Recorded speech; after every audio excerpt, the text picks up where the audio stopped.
अब की बार 400 पार या 150 पर सिमट जाएगी बीजेपी। क्या है पूरी कहानी, देखिए पूरी रिपोर्ट जनता की जुबानी। क्या 400 सीटें मिलने पर संविधान और आरक्षण को खत्म कर देगी बीजेपी? विपक्ष के इस दावे के काउंटर में फंसते जा रहे मोदी। 4 जून को क्या होगा, देखिए पूरी खबर। यूपी में योगी बाबा को 80 सीटें मिलने का दावा, अभी से ही जीत का जश्न मनाया, लेकिन अलग कह रहा अखिलेश का दावा।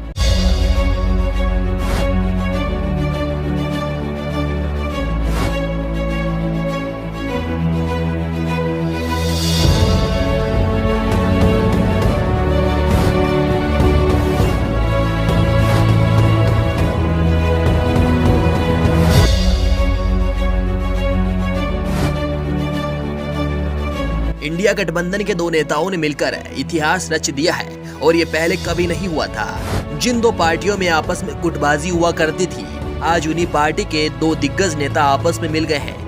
यानी कि आप ये कह सकते हैं कि अब मोदी शाह योगी को टक्कर देने के लिए इंडिया गठबंधन के सिर्फ 2 नेता ही काफी है। जो एनडीए कहा करता था कि एक को हराने के लिए सारा विपक्ष एकजुट हो गया, अब इंडिया गठबंधन में सिर्फ 2 नेता ही एनडीए को भारी बहुमत से झटका देंगे।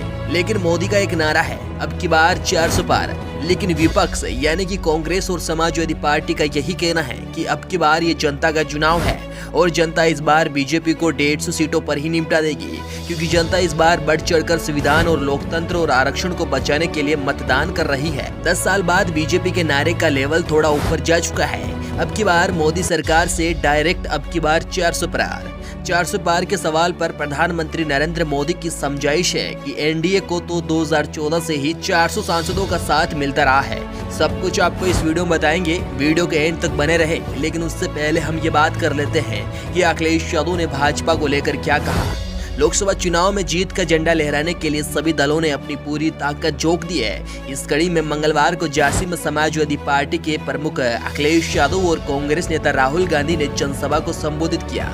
अखिलेश यादव ने कहा कि 4 चरणों का चुनाव हो चुका है। जो साथी जानकार होंगे वो जानते होंगे भाजपा का ग्राफ गिरता जा रहा है। इस बार झांसी के लोग भाजपा की विदाई की झांकी तैयार कर रहे हैं। विधानसभा चुनाव में सपा कांग्रेस गठबंधन भले ही परवान चढ़ने में नाकाम रहा हो, लेकिन अमेठी और रायबरेली की हाई प्रोफाइल सीटों पर दोनों दलों के कार्यकर्ता जीत सुनिश्चित करने के लिए जमीन पर एक टीम के रूप में काम कर रहे हैं। इसी बीच समाजवादी पार्टी के नेता और यूपी के पूर्व सीएम अखिलेश यादव ने लोकसभा चुनाव के बीच 8 वचन लिए हैं।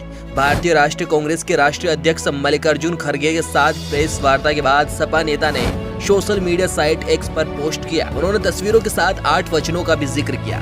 संविधान, आरक्षण, लोकतंत्र बचाने, अमीर गरीब का अंतर मिटाने, सबके हक की रक्षा करने के लिए इंडिया गठबंधन की सरकार लाने का संकल्प दोहराया गया। और महंगाई, बेरोजगारी और चुनावी चंदे लेकर बेतहाशा भ्रष्टाचार बढ़ाने वाली, चुनावी धांधली के रिकॉर्ड बनाने वाली, महिला अत्याचार पर चुप्पी साधने वाली, कंपनी से पैसा लेकर बिना जांच पड़ताल के जानलेवा वैक्सीन लगवाने वाली, पीडीए पर अत्याचार करवाने वाली शोषणकारी भाजपा को हटाने का वचन दोहराया गया। इससे पहले प्रेस वार्ता में अखिलेश यादव ने कहा कि जन समर्थन इंडिया गठबंधन के लिए जनता में दिखाई दे रहा है। आने वाले समय में 140 करोड़ की जनता उनको 140 सीटों पर ही सिमटा देगी। उन्होंने कहा कि 4थे चरण का चुनाव खत्म हो गया है। भारतीय जनता पार्टी का झूठ जितना पहाड़ चढ़ना था चढ़ चुका है, अब उतरना शुरू हो गया है। 4 जून मीडिया की आजादी का भी आखिरी दिन होगा। दोस्तों, क्या बीजेपी 400 पार जाएगी या 150 पर सिमट जाएगी? इस पर आप सभी लोगों का क्या कहना है, कमेंट बॉक्स में जरूर बताएं।